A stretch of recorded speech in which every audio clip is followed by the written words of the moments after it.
Naperwisyo ng brownout ang mahigit 100 pamilya sa barangay Apolonio Samson, Quezon City dahil sa pumutok at lumiyab na kawad ng kuryente.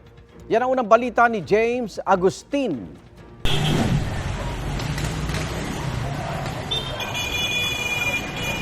Tila fireworks display ang nakuha ng video na ito sa barangay Apolonio Samson, Quezon City kagabi.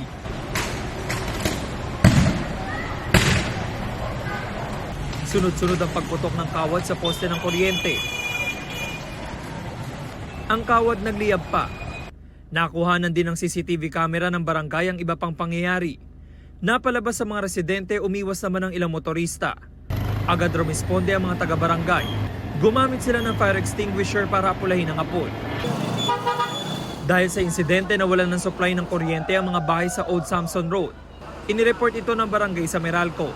Ay sobrang hirap. Hindi ka makakatulog talaga nito itong gantong panahon nito. Sobrang init eh. Paano po yan? Ito, magtsatsaga na lang muna magpatpay hanggat wala pa. Sobrang hirap. Napakainit kasi. Ay, siyempre may high blood pa ako sobra. Ay, nagano na lang yung anak ko doon.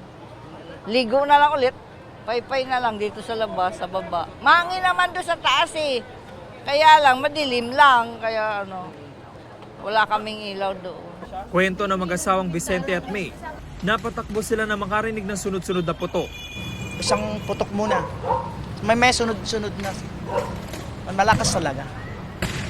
Tapos umusok ng malakas dyan. Marami talaga. Takot kami bumaba. Kaya napatakbo kami. Pati aso kasama.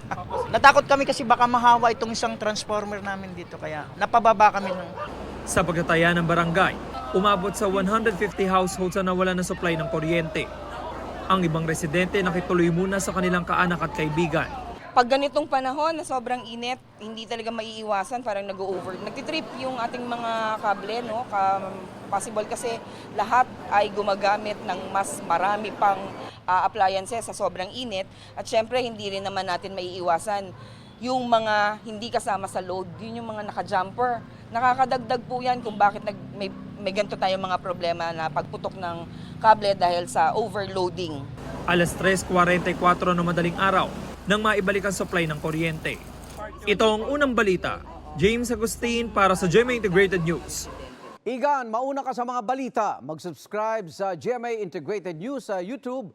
Sa mga kapuso abroad, subaybayan nyo kami sa GMA Pinoy TV at sa www.gmanews.tv.